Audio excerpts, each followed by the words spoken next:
Brooks drilled to left field. Is it high enough? See ya! A walk-off grand slam, and the Yankees win.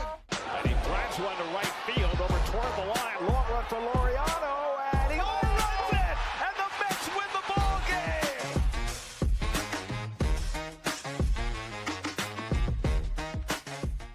Episode 59 of The Burrows. Kevin Munt, Michael Merlo coming to you weekdays for BTO Media, talking baseball, Yankees, Mets, and there's nothing good to talk about today, Mike, at all, and it's the hottest day of the year. We've been in hell for 2 weeks with these baseball teams. It finally feels like it outside. Also, literally nothing positive in my life right now. Well, let's talk about that heat for a second. I haven't stepped outside just yet, but yesterday was brutal. I know today is going to be worse. Way worse. I was just outside. Way worse. So when we are done with this, I'm going to go leave to work out indoors, thankfully. I'm not looking forward to the 5-minute drive over to the gym, though, which I'm sure is going to be hell. Yeah, no, it's really like start the car now and put the AC on. So in an hour and a half when you leave, it'll finally be cooled down. It's one of those days outside. Really bad, but hopefully everyone stays cool. Don't stay outside too long. You'll die of heat stroke. But we have some positive stuff going on here at BTO before we get into the negatives of the Yankees and Mets. Jerry Seinfeld wants Jacob deGrom back with the Mets. How do we know that? Jerry Seinfeld commented on our Jacob deGrom video to tell us that superfan Jerry Seinfeld wants Jacob deGrom back with the Mets. Jerry let us know. He literally let us know what he wants with Jacob deGrom. It was a great video by you a couple of weeks ago, whether or not the Mets should trade for deGrom. That's unbelievable. The Jerry Seinfeld, who is synonymous for being a huge Mets fan. He doesn't even sit in like suites either. He sits in the Delta Club, but I remember listening to an interview. He's just a great Met fan, and that's awesome. Awesome. Yeah, we've seen him so many times at the games throughout the years. He's not one of those guys either that when the Yankees are playing well, he's going to go put on the Yankees hat and go to Yankee Stadium. He's not just a New York baseball casual. He is a diehard Mets fan. So it was cool to get a little bit of a shout from Jerry on the video, the deGrom video from last week or 2 weeks ago. And we'll see if anything like that can come to fruition later. But maybe we talk a little deadline stuff at the end of the show. Mike, Frankie Montas bump day. Your team's awful. You have the worst team in the league the last 2 weeks. I have the second worst team in the league the last 2 weeks. And it doesn't get any more exciting tonight because it's Frankie Montas bump day. Frankie Montas is back. He is here. Let's go. You want to do a little prediction? What do you think the start looks like and whether or not we would sign for it right now? Like, I'll give you a prediction and you'll let me know. Like, yeah. All right. Let's go 4 1/3. 4 runs. 3 Ks, 3 walks, 6 hits. Would you sign for that right now? 4 1/3, 4 runs. It's about what I'm expecting. I think I'd have to sign for that. I think I would for it because I think it could be a lot worse. I think it could be a lot worse against this Atlanta team right now with Acuna and Olsen at the top, really swinging hot bats. It hasn't been this bad, Kevin, since 2023, which was an awful year for the Mets. Mm-hmm. So many things are going wrong for this team right now, and it just so happens that they're playing a team that they historically can't beat. Atlanta has beat them 25 out of the last 34 times. Yes, that's the stat after last night's win. So, yeah, I mean, Atlanta lost this weekend, Kevin, to Miami over the weekend in Miami. They lost a series to them. And the Mets can't beat this team. You know, it's one of those we talk about a lot on the Sunday recap during the year. Division rivalries in football. And one of the things in the NFL, you play twice a year, obviously, but one of the things in the NFL is like the great teams are sometimes separated from the good teams because they're able to beat their division during the regular season. You never really hear about good teams in baseball having consistent year after year problems with teams in their division because they play so many times. The Mets just have that here. And it's not even with the Phillies over the weekend. Like, that doesn't even play into this because they beat the Phillies in the playoffs last year. They have had their years against the Phillies. Phillies have their years against them. They cannot touch the Braves. I know last year it wasn't too bad. It actually was positive. I think they had a positive record against the Braves last year. I think they were over 500. But they cannot beat this team. And you said it perfectly last week. And it was about being in Atlanta, but it's just a general statement about playing the Braves. They forget how to play baseball when they play this team. Yeah, they especially in Atlanta. Here they lose a close game last night. Soto tries to bring him back with the home run, and then he had a chance in the 8th. He couldn't come through. But it wasn't like stupid mistakes last night. It was just, hey, that they couldn't hit the ball, and Blackburn got off to a rough start and never I mean, he recovered a little bit, but he couldn't go deep into the game. He had to go to the bullpen, and they pitched well. It never came to fruition last night for them. So it's frustrating as all hell, but I still have some positivity, though. I do still have some faith here. It's I was thinking about it last night. Positivity, obviously Soto is the most positive headline of the Mets right now. But remember a month ago, I was saying, probably right around that Yankees series, I don't know if it was right before or right after, when Soto was still struggling, I was saying the Mets are having such a great start to the season. The only reason it's not as exciting as we would have expected when you hear that record, when they were 20 games over 500, was because Soto wasn't Soto yet. Yeah. And that was the final piece. Now, Soto's finally the guy you signed, and they can't win a game.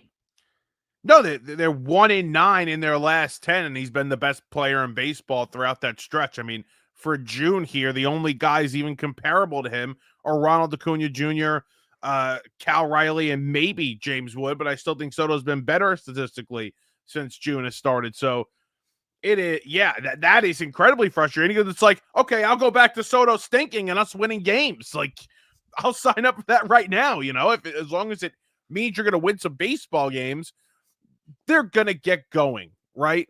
I always say this about the Mets. This has been this way since 2021. Okay, if you look at the success of the New York Mets, they go when Francisco Lindor and Pete Alonso go. Lindor, before Saturday night, was in the midst of a terrible slump. He was like 5 for 42, something like that.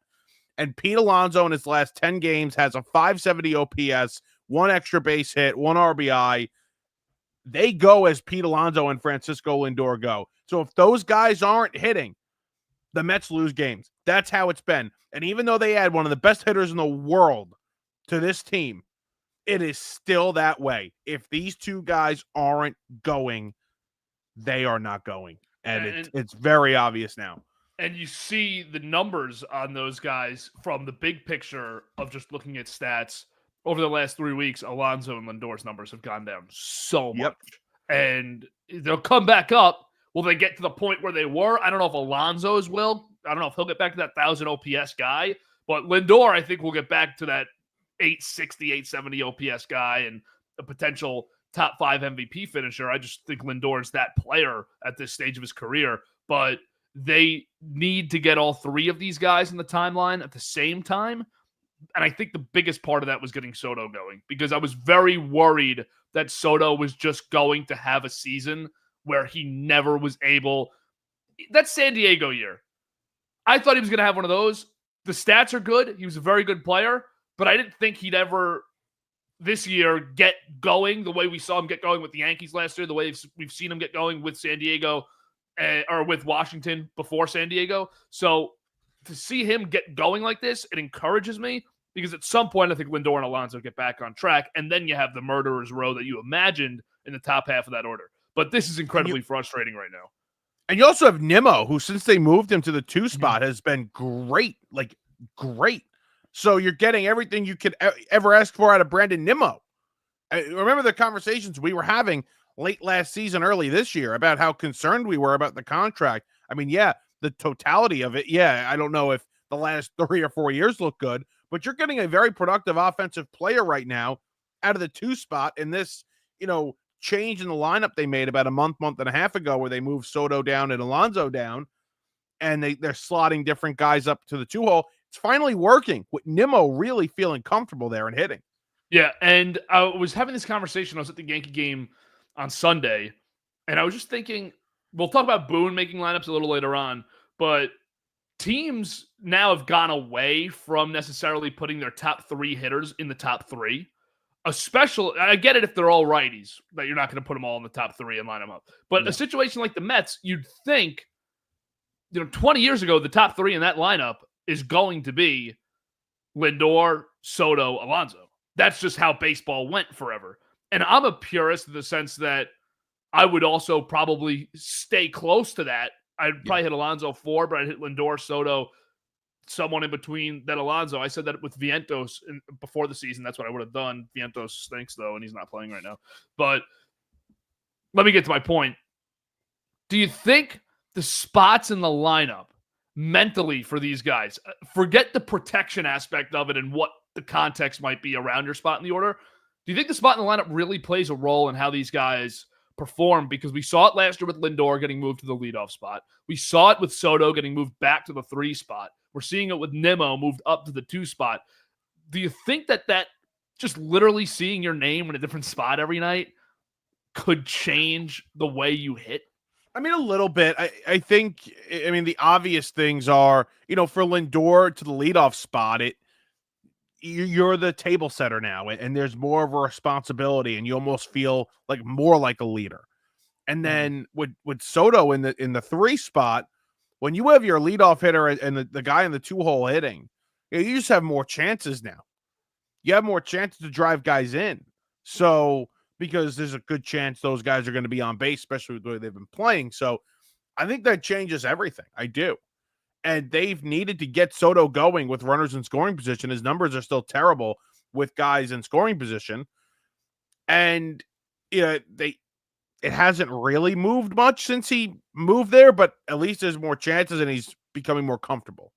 All right, like this comment derails. I don't know if you know who this is, but this is obviously not even close to what I just said. Like, we're not putting Lindor in the 9 spot. I'm saying from moving a guy from 2 to 3 in a lineup, does it make a big difference mentally for them? Not put your best hitter 9. Yeah, that would probably make a big difference mentally if they move the best hitter 9. Yeah, and get him 1 less at bat at least every game of the year on average. Well, actually, the best hitter in the lineup got moved down to 9 yesterday. Oh yeah, Brett Beatty, and you see his numbers in the 9 hole. He's great. No, not trading Beatty to Shanghai. Beatty's legit again. Beatty's not legit, man. We were literally doing this 5 days ago. 2 ripped singles into center field yesterday against Schwellenbach, who owns this team. No, I asked you this on, what did I ask you? Friday? We did Friday was the last episode. Yeah. And I said, like, can we get off the Beatty train? You were just like, no way. Never. We will be back. Not until Brett Beatty Day, which is coming up about a month away. Yeah. It is. 7/22. Less than a month. 7/22. Are you going? I'll probably get there. You have to get there. It's Brett Beatty Day. It's Brett Beatty Day. I'll probably get there. They're playing the Angels. Nice. Yeah. So I'll get to the stadium. Sounds like another loss. Their pitching, though, is the problem, Kevin. Like, you want to talk about the offense not hitting? Fine. Mm-hmm. The pitching right now, the way the pitching has regressed in such a big way, along with injuries. Like, I'm not just going to sit here and tell you, oh, the pitching regressed. Like, guys got hurt. McGill was pitching terribly, but he got hurt. And Senga obviously went down. And Montas and Minaya have not been back yet. More Minaya, obviously. So, and they've lost a couple of guys in the pen as well. So, like, yes, the pitching has regressed. Canning hasn't looked great. Holmes's last start was not good. Peterson's last start was not good. By the way, 2 huge starts for those guys, Holmes and Peterson, who have been so good. Thursday night, Holmes, to try and stop the bleeding, to avoid a 6-game losing streak and a sweep. He completely craps the bed in Atlanta. And then Peterson to try and take the series in Philadelphia, wipe away what started off to be a terrible weekend and could have honestly salvaged the week if they would have won that Sunday game and won the series. He has a big-time dud on Sunday Night Baseball against the Phils. So that is those hurt.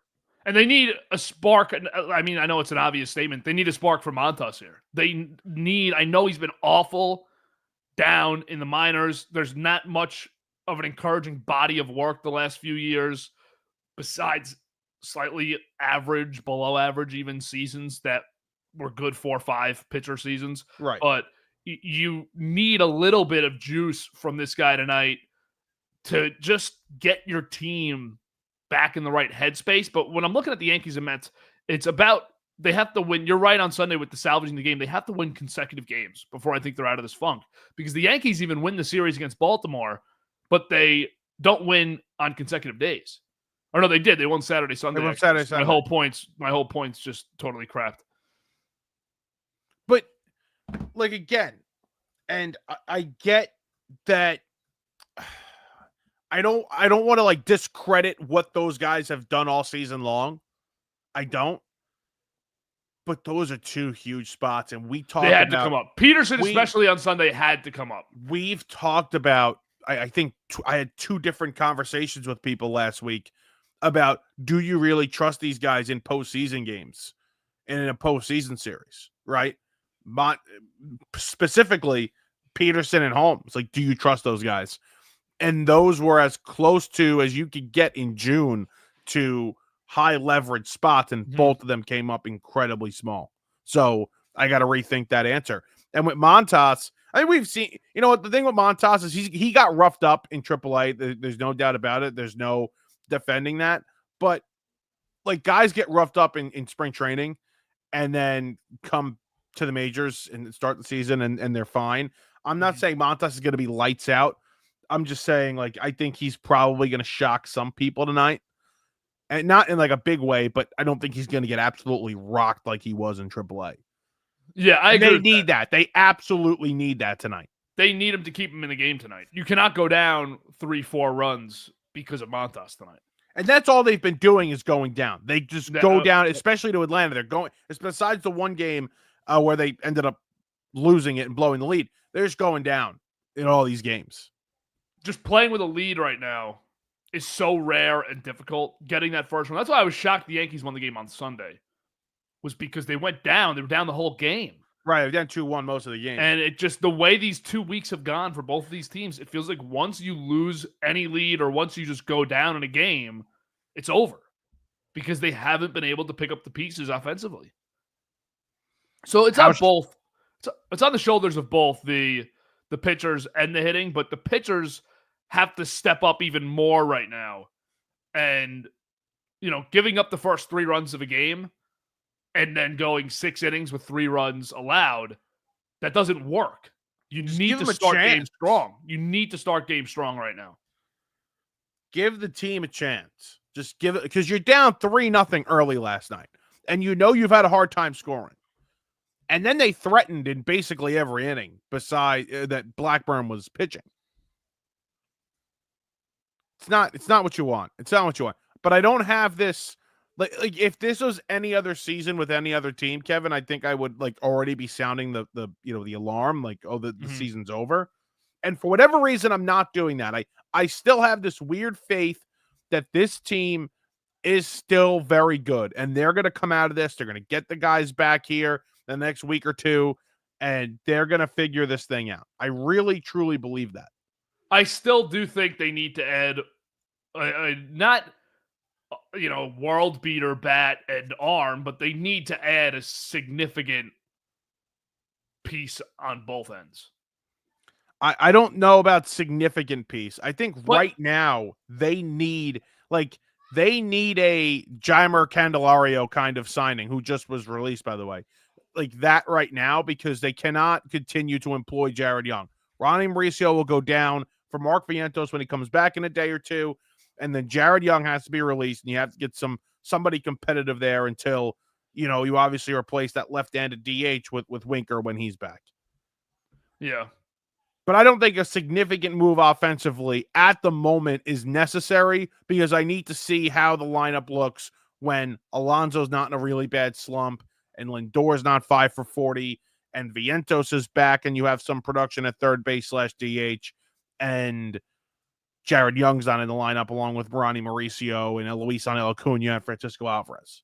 What if they go out and, I think the most significant ad that I can see the Mets making right now, I don't even think he gets traded, but Hunter Goodman, a type of guy like that who's probably going to give you an 800 OPS the rest of the season. He's going to fortify the catcher spot for you the rest of the season. I don't think this is a trade the Mets make, by the way. I don't think they're adding a catcher with 2 years of control and who's going to be your starter for the next few years. I don't see that happening, but I think it's got to be a bat like that I'm feeling good about adding a guy into the bottom 4 of the order, and a pitcher kind of like Zach Gallen or somebody who we've seen pitch well and we're going to try to get right, but we know he's going to give us some innings no matter what.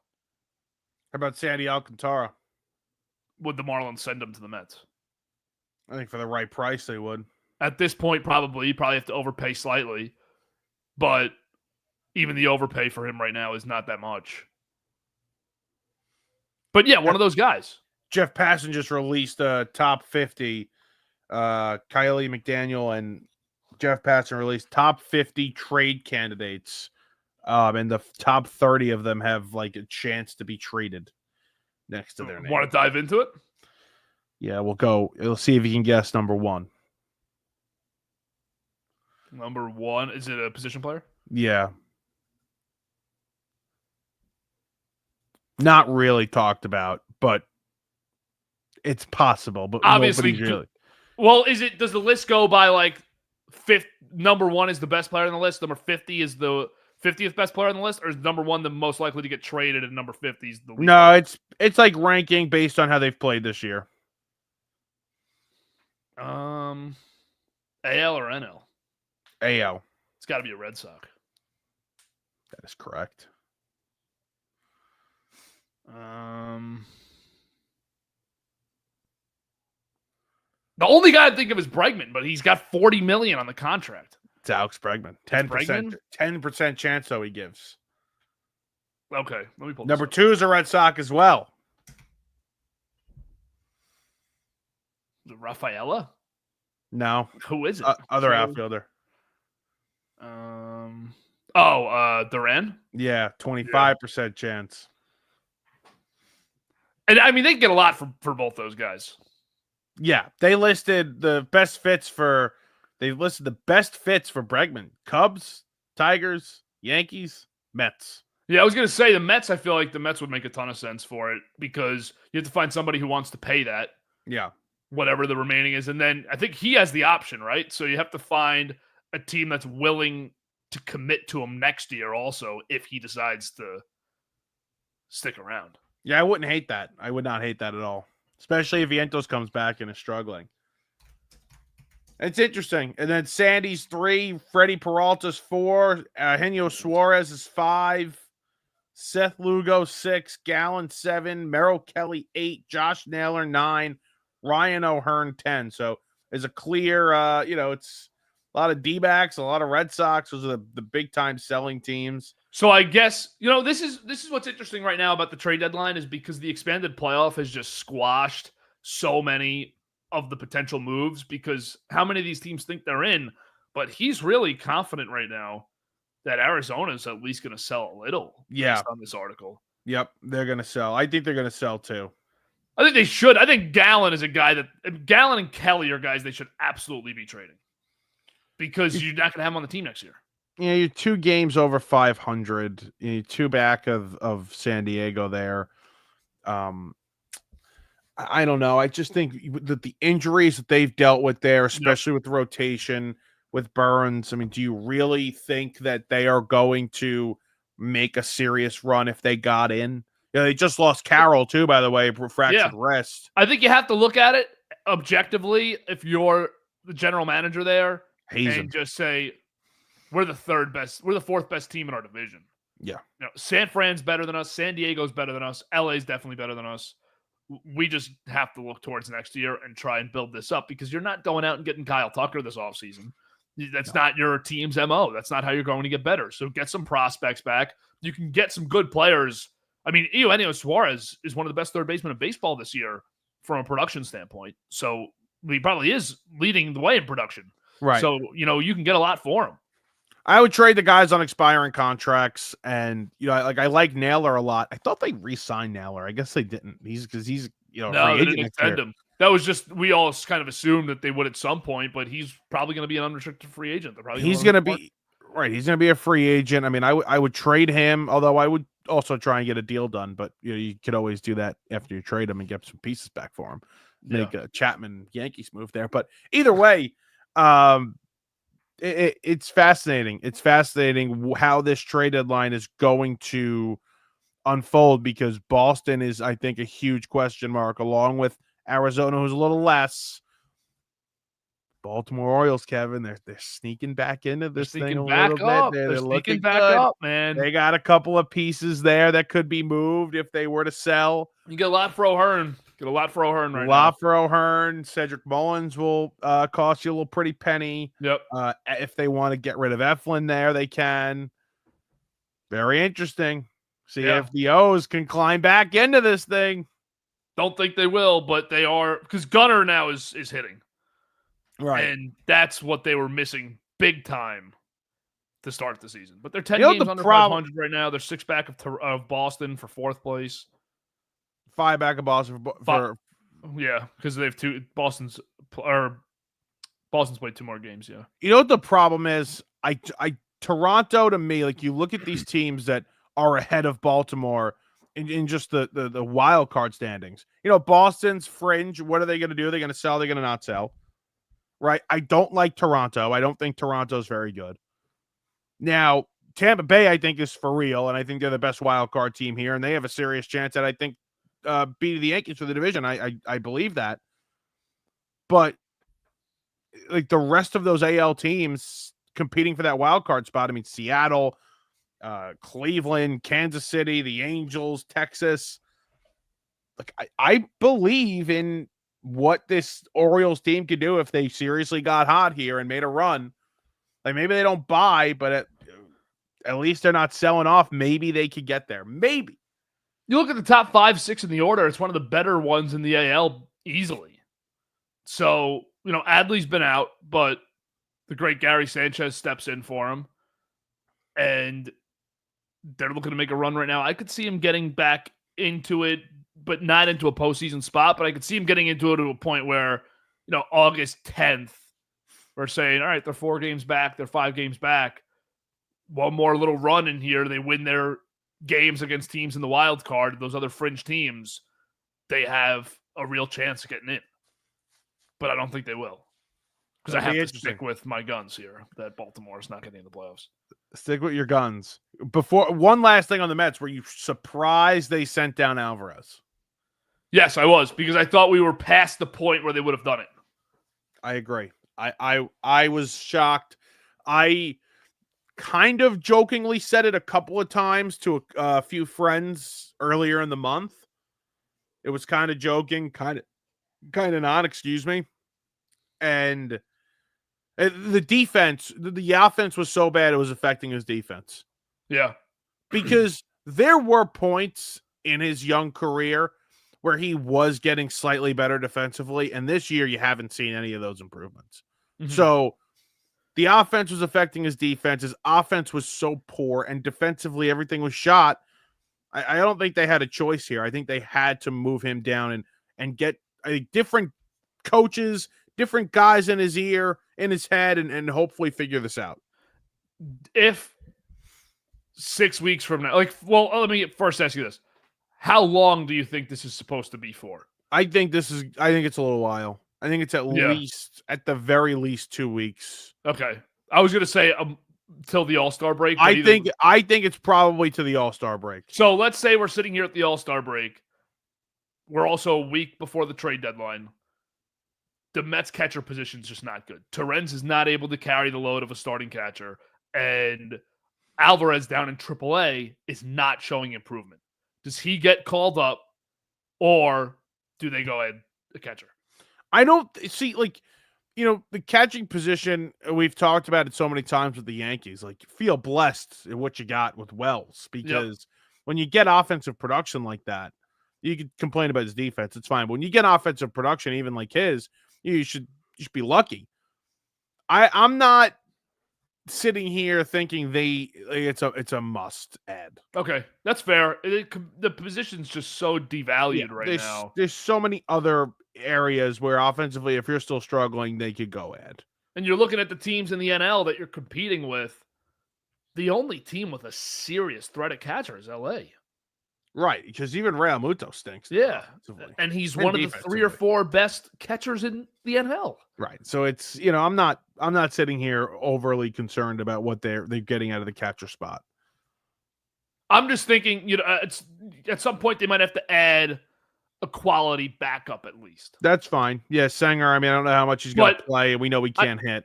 The way I should have asked the question was not are they going to add a catcher to try and bolster up the position and compete with that catcher in the playoffs, but are they going to add a catcher that tells you Alvarez is not coming up the rest of the season.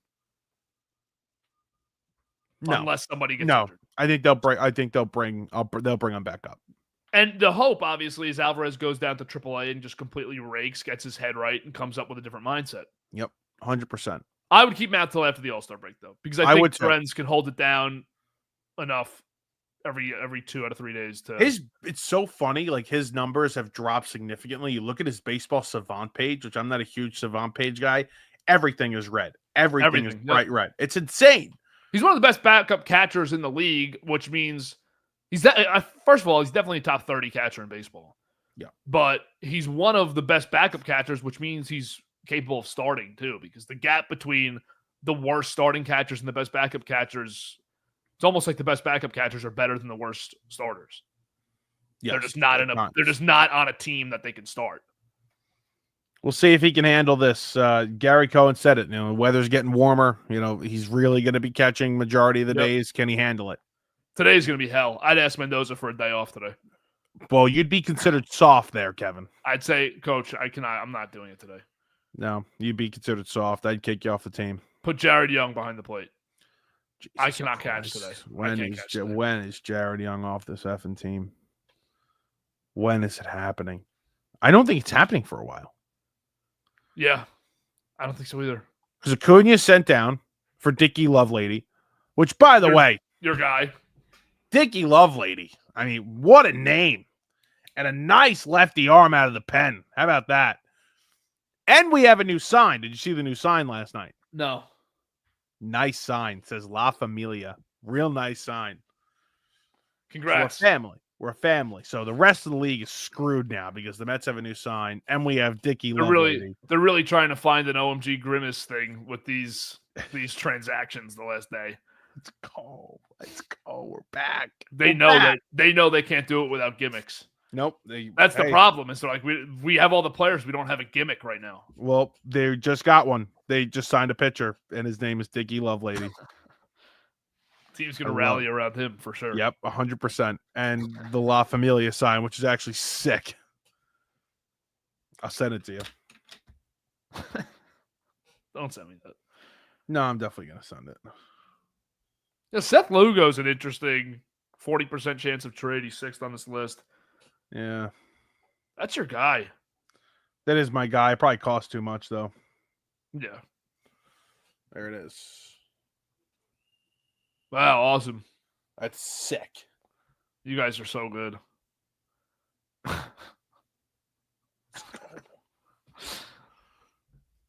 Great family. Soto's not even happy there. What a family. No, Marte is his family. It's his only family in that clubhouse. And his mom. Well, his mom forced him to sign with the Mets, so. Yeah, he wanted to be a Yankee. He said it to Michael Kay. Yeah. He told Michael Kay that. Right. Michael Kay knew. Michael Kay is just spreading lies. That's what he's doing. We're looking through this top 50 trade. I'm just looking through every name now. Number 40. Perfect trade deadline candidate for the Yankees. Isaiah Kiner-Falefa. I mean, is there a guy with a skill set in the world of realism of trade deadline targets? Is there a guy with a skill set the Yankees could use more in the bottom 3 in their order? No, I mean, you want to do this again? I mean, it's different because he's not the starting shortstop over Dansby Swanson and Carlos Correa. He's not your bridge shortstop to Anthony Volpe. That was a huge mistake to make by Brian Cashman.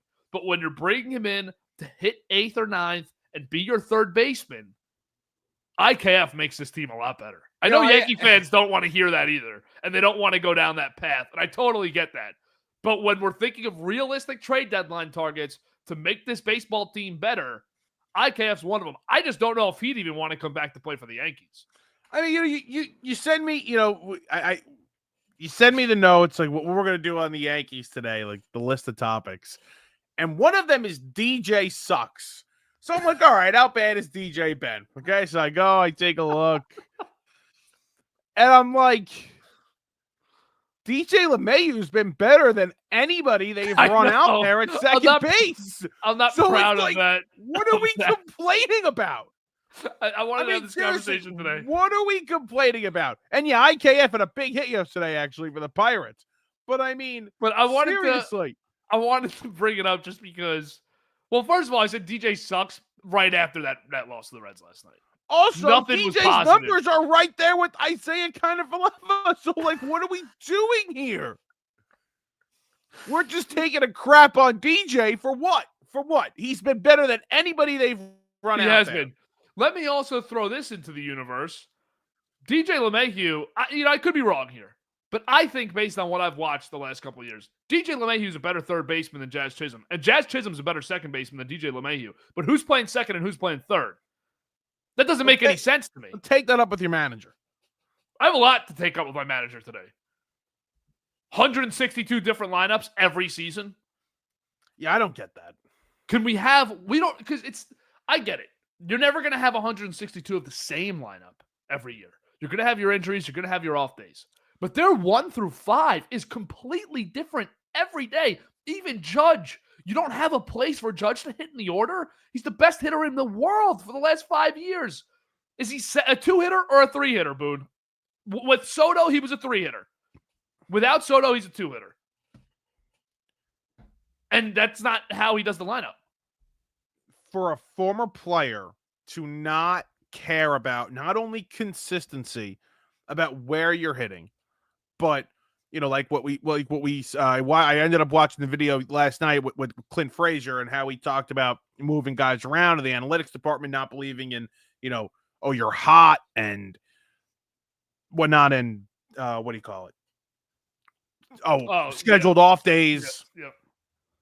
Like for a former player in Aaron Boone to not believe in that as well is mind-boggling. It's really concerning. It's mind-boggling. And I've always hated the scheduled off days, but the Volpe one was obviously the worst because this guy just had the worst 2-3 weeks he's ever had as a Yankee. He can't even play defense right now. Right. He finally has a 3-hit day, goes yard on Saturday, but because you scheduled the off day, he has to sit on the bench on Sunday, and then he plays and hits anyways in the end of the game.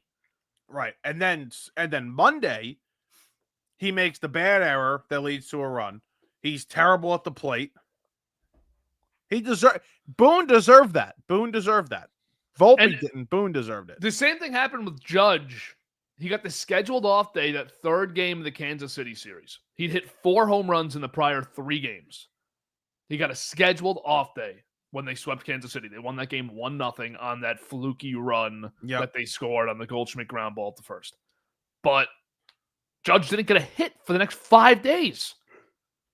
He was like 1 for 16 the next 5 days. Right. The only hit he had was that solo home run off Crochet and that loss at Fenway.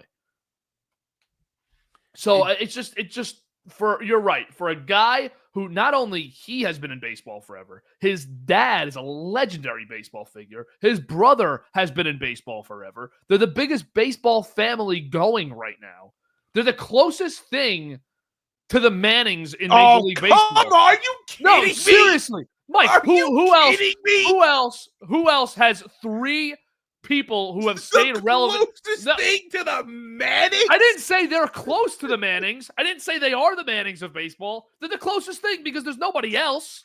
There's no other baseball family right now that's just dominating. The Holidays are dominating. Matt Holliday, great player. It's one generation, though, that has impacted baseball. Now to his son, Jackson, 5 years from now, they're the Mannings. They will be. But Boone's dad has won multiple. All right, Mannings. I'm not going to back off that comment because it is probably the reality of there's baseball doesn't have like families, but they are like, who is it? Justin and Ben Verlander? The Acuna? No, because Luis Angel sucks. He's awful. He's terrible. I'm trying to think. Hold on. The Bonds? No, Bonds because family? none of them have been involved in baseball in a decade now because Bonds hasn't even been a hitting coach for a while. Tatis? No. It's not comparable. Like, It's they're not They're comparable. the closest thing for baseball, though. And it's not supposed to be like as an entertainment entity, the way the Mannings are, or as Hall of Famers, but like the Mannings, this is the better point. The Mannings, who I don't care how great you are, you've been in professional sports for your whole life. The Mannings would not say whatever the football equivalent is of getting hot doesn't exist. Like they wouldn't, like you give a running back the ball 5 times and he's averaging 13 yards a carry. You don't take him off the field. Peyton Manning, Eli Manning, Arch Manning, grandfather or grandson are not taking a running back off the field. They're giving him the ball at the goal line. But Aaron Boone is going to take out Saquon Barkley and put in Kenneth Gainwell at the goal line because that's the play he's scheduled for him to have off. That's what he's doing. Okay. You're a complete baseball lifer. Your family, your Mannings of baseball. Your father is a multiple-time World Series champion. He was in baseball for 60 years. Your brother is the worst hitting coach in the entire league. And took steroids. And you have been on World Series contending teams as a player and coach for 3 decades plus. You don't believe in getting hot?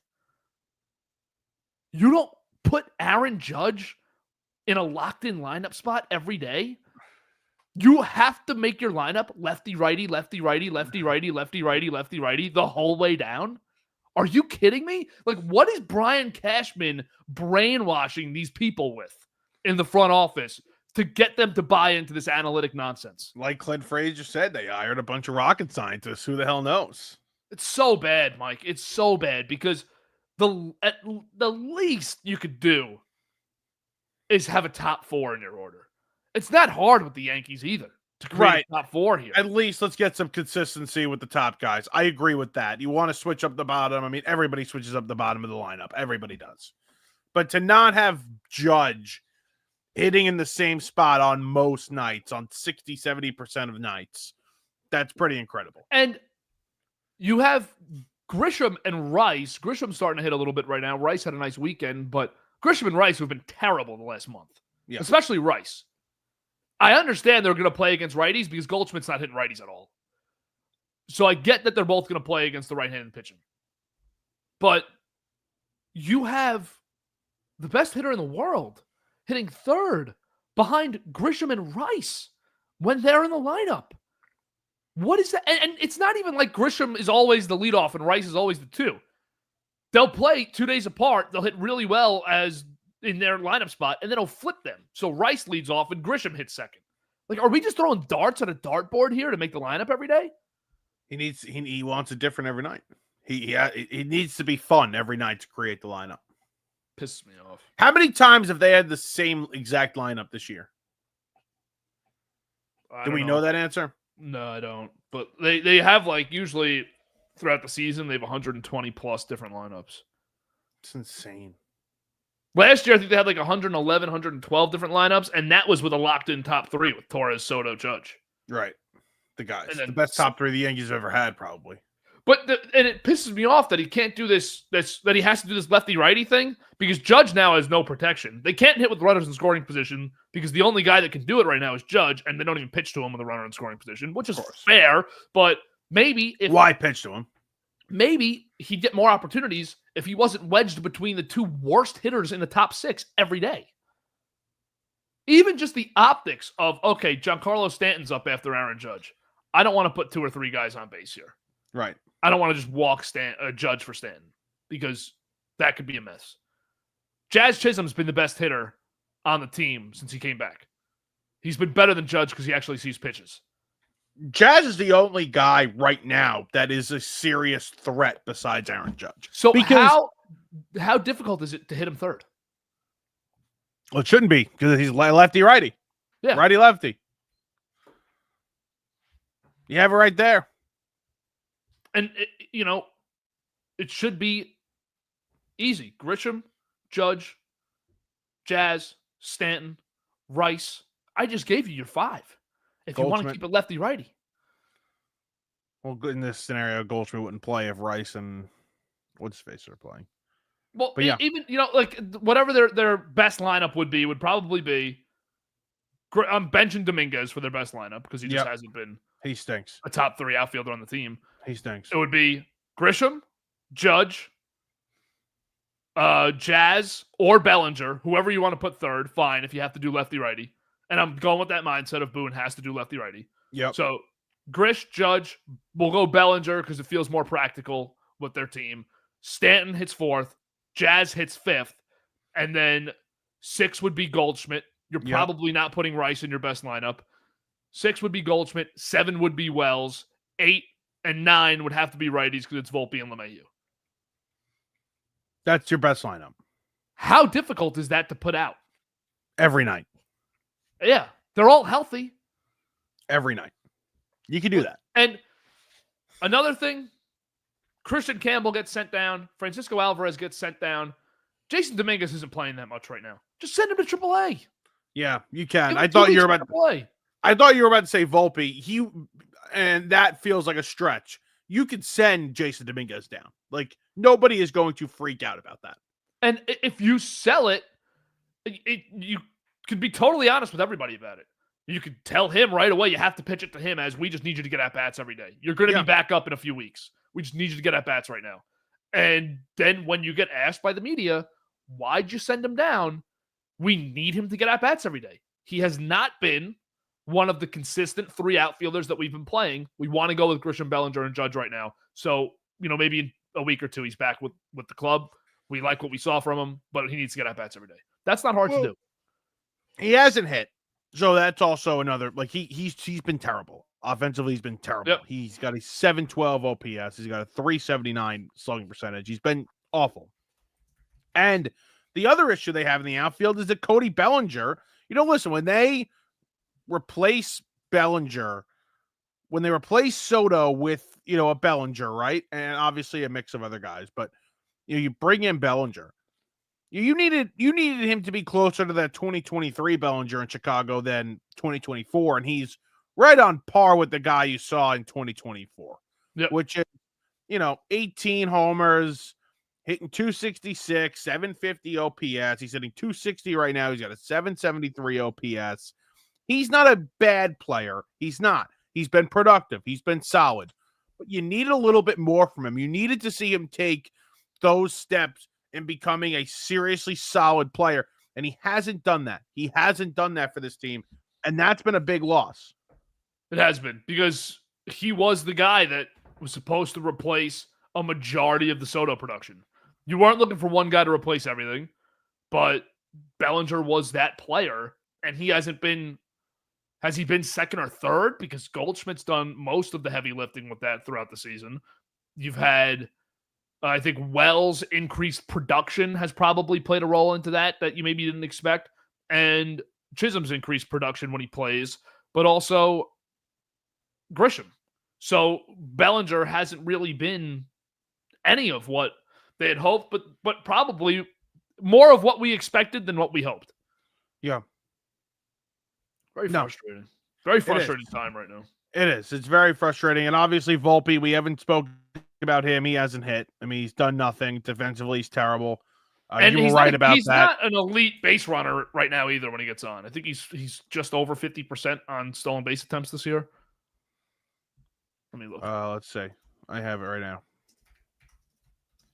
He has been, he's stolen 8 bases, caught 7 times. Yeah, just over 50%. And the swings he's taken. I don't know if you saw last night. I should have sent it to you. But he, low and away, in the strike zone, breaking balls. He's just opening up completely and trying to pull him with 2 strikes. And last night he struck out and threw the bat up the line while he was swinging because he just swung so hard at a pitch he couldn't reach. Yeah. And Michael Kay said to Paul O'Neill, would you sacrifice 5 or 6 home runs a year from Volpe for a couple singles to right field? And he was like, absolutely, I'd sign up for it right now, because what are the attributes of Volpe? This is what I've been complaining about all year. What is the attribute of Anthony Volpe that we were so excited about getting? Stolen bases. That was the piece of Volpe that I was so excited about. It's why I was okay with the only shortstop I ever really wanted over the Volpe plan was Dansby Swanson because of the price. And even then, I'm not going to lose sleep that the Yankees didn't go all in and sign Dansby Swanson. So the fact that Volpe doesn't get on base at all, and it's all extra base hits and home runs when he actually can get on, is a huge problem. Stolen bases was supposed to be his thing. I don't know how any Yankee fan can defend him at this point. You know, like, it has been a disappointment. It has been a massive disappointment to this date. He hasn't improved much since coming up to the league. It's his third year now. I think there has to be serious concerns with what he has become as a Major League Baseball player, because it's year 3. It is year 3 now, and it's been 3 full seasons and a couple of and a postseason last year. It's a huge problem. If he hit the market this offseason, if he was an unrestricted free agent this offseason, the shortstops in the free agency group are Bo Bichette, IKF, Miguel Rojas, and Trevor Story's probably going to get bought out. Is he the top shortstop in that class? No. Bo Bichette's better than him. Bo Bichette's better than him. That's not a good shortstop. Is IKF better than him? No. He's not. Well, IKF's definitely a worse defender than Volpe, but also, like, what skill set are you looking for? Are you actually looking for the guy who gets on base and hits for average in the bottom of your order? Or are you looking for a guy who's going to give you 13 home runs a year, hit for low average, not get on base as much, and steal less bases, but give you better defense? You could argue, make an argument. I know Bichette can't play defense, but offensively he's been pretty good this year. Yeah, and He's you're been taking really that good. over 280. Volpe, who's not playing. I've been feeling like I'm going crazy for saying the last 3 years I just don't see Volpe as one of the elite defensive shortstops in Major League Baseball. And maybe it's because I watch it every day. Maybe it's because I watch, and I've stood by it. And we're seeing it the last 2 weeks. We're seeing it the last 2 weeks. And I hate to be that guy, but I think he wins a Gold Glove because there was no one else to win it that year. He was the best defensive shortstop, and he had a good year defensively. Don't get me wrong. He was the best defensive shortstop in an American league where no shortstop had a really good defensive season. Where Kevin Bunk was right. So far, yeah.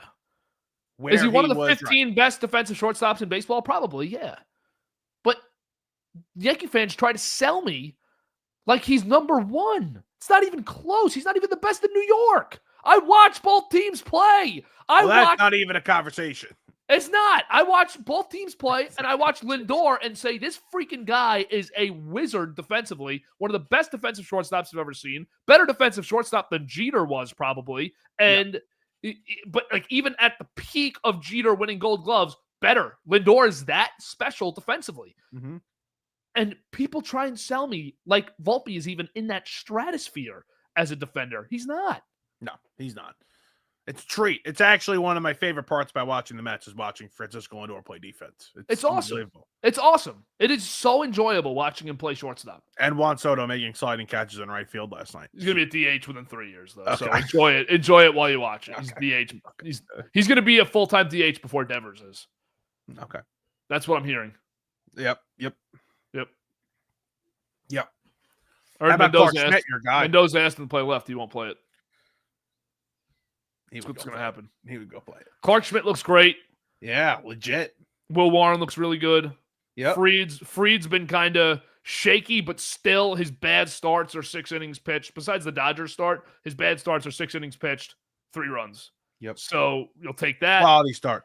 Yep, quality start. You love what you get from Schmidt and Warren the last 2 weeks. Yankees are wasting some of them, though. Schmidt had the career start against L.A. They lost 1-0. 7 2/3. And then he bounced back with a better career start, and they won. So you're getting everything you'd want from those guys. Yeah, Goffman, they sent them out there.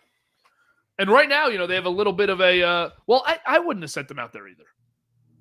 I'm kidding around. I mean, right? I just want to see. I don't know if you wanted to get to. I want to see it. Path. I mean, I want to see it. Obviously, as a baseball fan, see a guy try. But yeah, of Did course. you hear Boone's answer about it post game? What'd he say?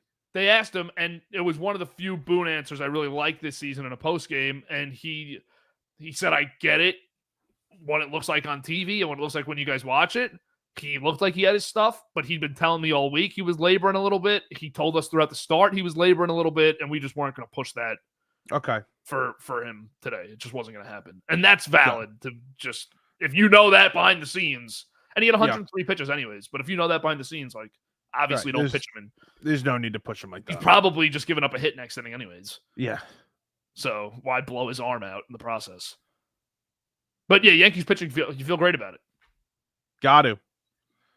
I feel really good about it. Yankees hitting sucks. I got to vote for the All-Star game here. I haven't done that. Yeah, let me go to All-Star. I have nothing else. Oh, the only other thing on the Yankees right now is we talked about it before Weaver officially was out, but we knew he was going to be, like that day we had a pod.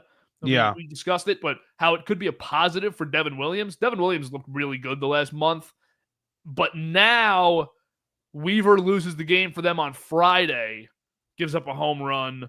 Home run probably only gets out at Yankee Stadium. Yep. But Weaver's back to that 7th, 8th inning role. Williams is in the 9th inning right now. I'm wondering if there's a confusion of roles for the managers, for the entire coaching staff, the entire front office. And I'm not saying that they're stupid for not knowing or anything. Like I think they're at a point in time where they're saying like Williams looks good right now, but Weaver, when he was really good, was better still. But Weaver's a better 8th inning guy also. I don't know if they know what to do with the two of them right now, and we're just going to see how it works out. Yeah, like, again, I do think that I believe that was a possibility that when he went down, that would be a positive. Mm-hmm. And again, if you got Williams going, I think that is a positive. And right now, they just need to get Weaver right in whatever role they're going to use him in. So, I absolutely think that this still could end up being a good thing because you have that guy that you thought was going to be locked down to the 9th back. I like the flexibility they could possibly have with Weaver in the 7th or 8th inning. I love having a guy like that, and he's so nasty, and he's had experience doing it that it's possible for him. I think that's the way they have to go because Williams is not he's a 3-out guy. If you're going to pitch him in the 8th, he's a 3-out guy in the 8th. If you're going to pitch him in the 9th, he's 3 outs in the 9th. Weaver could be 6 outs in the 7th and 8th if you really need him to be in the fall. I like having him for the 7th. I like having him for the 8th. And with Cruz there too, you can play around with Weaver and Cruz the way that they've been. All-Star stuff. Really interesting that Vlad has just surged. I know he's the most popular AL name by far at first base, but he is not the first or second best first baseman in the AL this year. No, he's not. Aranda might not even make the game. It should be Aranda. I mean, it is BS that it's not Aranda. He might not even get in. He's the man. Because right now he's 3rd in voting. Goldschmidt has more than him also. Aranda's better than both. Well, that's BS too. It is. There's the Yankee bias, and Goldschmidt, rightfully so, had the hot start. There was an argument to be made when the first ballots came out to vote. But now there's no contest about who should be the starting first baseman in the AL. Let's see what Vlad has done. Has Vlad has had a surge at all? Yeah, I mean, listen, he hasn't. Like Vlad hasn't been bad. Like I think the numbers are probably better than Goldschmidt. But Aranda should be starting the game. Normally, I'd throw like Yankee bias is the reason Goldschmidt's there. It just in this scenario too, though, Goldschmidt was hitting 360 when the first All-Star ballot came out. So he's going to get votes from the casual fans too. This is an MVP name on the Yankees with the second highest average in baseball. Now his average has dropped 60 points. Aranda's hitting 324 with a 900 OPS. Aranda's the best first baseman in the AL. Yeah. Hopefully it's Aranda. We'll see. Should be. I'm locked into that. I voted for Soto again. One of the best players in the league. You're going to get him in on your own. I know he's going to get in. Like we joked, but now he's definitely he's deserving fully of a spot on the All-Star team. He's fully. I don't know if I'd start him yet, but he might be my 3rd starter. He's in the game. How about this trade return that the Nationals are looking at for Soto too right now? Just seeing it come to fruition. This is usually those big trades get one guy out of, like you'd only get James Wood. Yep. They're going to flip their whole franchise with that trade. Yep, they did. They completely flipped the entire franchise. It's unbelievable. Wood, Abrams, Gore is unbelievable. Hassel, I think he's up. He's up right now, or they might have sent him back down when they played the Mets last week. He was up. Unbelievable. And there's one more guy. Because Abrams looks really good, but Wood looks like he's going to be one of those guys that is just. I voted him in the All-Star game. Yeah, he looks like just the face of the franchise. Absolute superstar.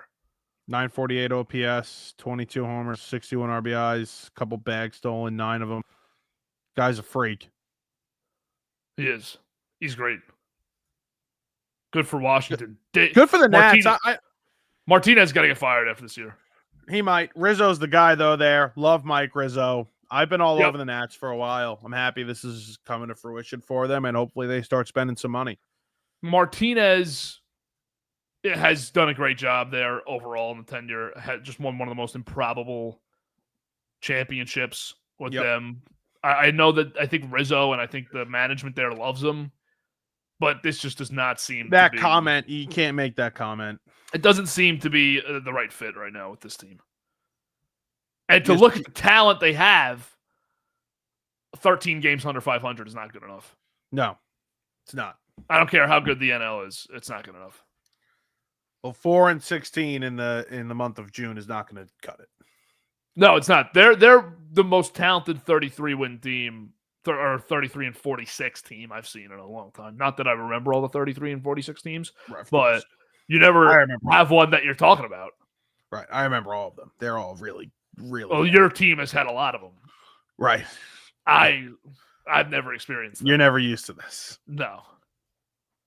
Because usually, like 33 wins gets you to the A's right now, who also should be better than 16 games under 500. But for look at you, Mr. Positivity. Yeah, not with our teams though. First place Yanks though. First place Yanks. Should I tweet this out? Can I tweet my ballot out? Let me see. Hold on. Yeah, tweet your ballot out. 8 people see it. I voted for Aranda, Lau, Ramirez, Witt, Buxton, Green, Judge, Riley, O'Hearn, Alonso, Marte, Machado, Lindor, Crow, Armstrong, Soto, Wood, Smith. Why does it type it out like that? It's so stupid. I just got MLB Centelled for a second. What was the thing? The Yankees are shutting down Anthony Volpe. That talking basketball got you the other day. What did it get you with? It got me with a thing that I knew was going to happen with the Devers thing, where he was like, I'm going to play anywhere they want me to. Because I said on the Sunday night breaking news Devers pod that he was going to do that. Monday, Besa Bell posts that. And then 5 hours later, he actually says it. Yep.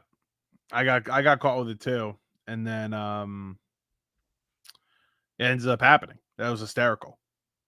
Last thing today, real quick. How about the idea that Aaron Judge is not currently a runaway MVP favorite because Cal Raleig's having the greatest catcher season of all time? And switch hitter season, possibly. Unbelievable.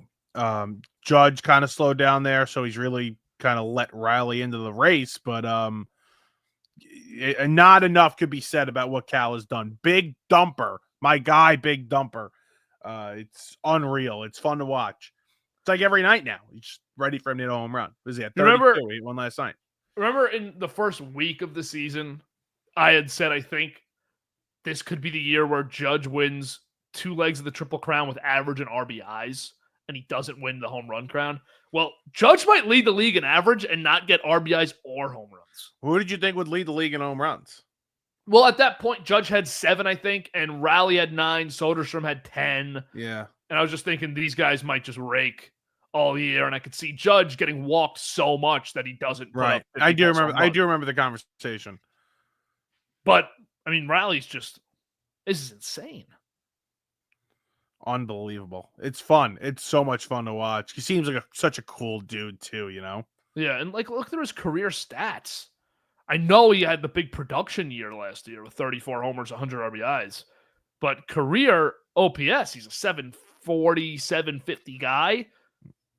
And I don't think he's going to come back down to earth either. It just feels like he figured this out right now in year 5 where he's just clicking. Everything's working for him. Are you accusing him of something? No. I'm accusing him of getting great at the game of baseball. Okay. Just making sure. It's just not a season that you usually that you see now. You framed it, so it sounds like I'm accusing him of something. But it's just not a season you usually see from a guy who's 4 years into the league and has never had an OPS over 775. All of a sudden, see, now this sounds so bad. That's not what I'm going for. All of a sudden, though, this guy is the best hitter in baseball. He's the greatest offensive catcher of all time, and he's the best switch hitter of all time. Okay. Where did that come from? I don't know. I'm asking you. I don't know either. Marcus Stroman's making a rehab assignment. Rehab start tonight in Somerset. You want to head out there? Go watch. Oh, my God. Can't You do want it to anymore. go out and watch kid that pitched last night, Winans. Yeah, it looked good for a little bit. How about Chase Burns tonight against you guys? I know. I forgot to even mention that. I'm pumped to watch that. He's definitely going to shove. I'm excited to watch it too, though. Yeah, I'm pumped. You get a stud like that to come out and pitch. Yeah, just completely lock you guys down. You got to feel bad for him, though, because you look the other side, it's Carlos Rodon. I mean, you got to feel bad. No, I don't know. I think he's feeling good. I think you look to the other side, you're like, oh, I got to face Aaron Judge. Because right now, you're sitting there saying, like, I got to be perfect tonight to get my team a lead because of how good. I don't think he's saying that. I really don't think he's saying that. Did you see, because you mentioned Judge, did you see Tarek Skubal on Pardon My Take at all talking about, they asked him, are there ever times you give up a hit and you're like, that could have been a lot worse? Like, it was I didn't see it. What did he say? They're like, do you ever give up a hit and there was a good hit to allow? And they were kind of joking, but he was like, anytime you give up a single to Ohtani or Judge, you're like, good at that. Good at that. This is the best pitcher in the world. And he's like, those guys hit a single off you. You're like, let's go. How about Nick Lodolo last night? I mean, just 3-1. Hold on. He was a 94-mile-per-hour fastball. Like, you can't even put it more down the middle. Like, you couldn't be more down the middle. For Judge last night, he fucking crushes it. That was serious batting practice. Serious batting practice. I have a joke with a couple of my friends. We joke around and we're like, well, where was this Aaron Judge pitch? And, like, I saw it when he hits a home run, and I just started dying. I'm like, it's literally middle. It's crazy because if you throw that pitch to him like 100% of the time, every once in a while, you know, that's the difference between the great players and the good players too. Is, you know, Soto, Judge,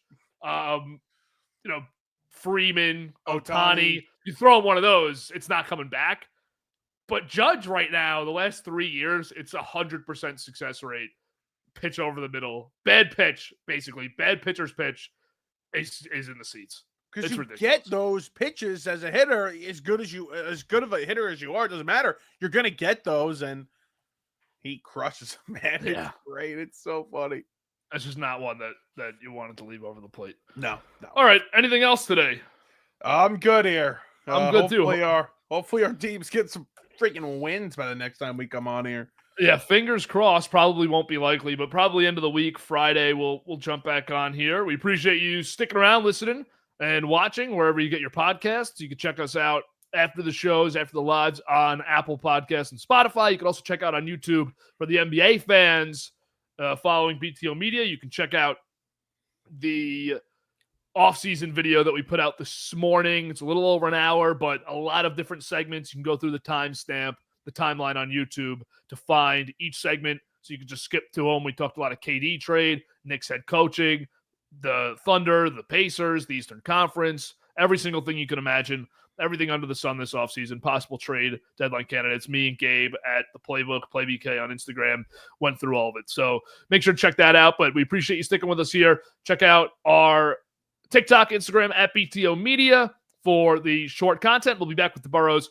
later this week. Myself, Michael Marlowe, every week. Hopefully some Yankees and Mets wins by the time we get there.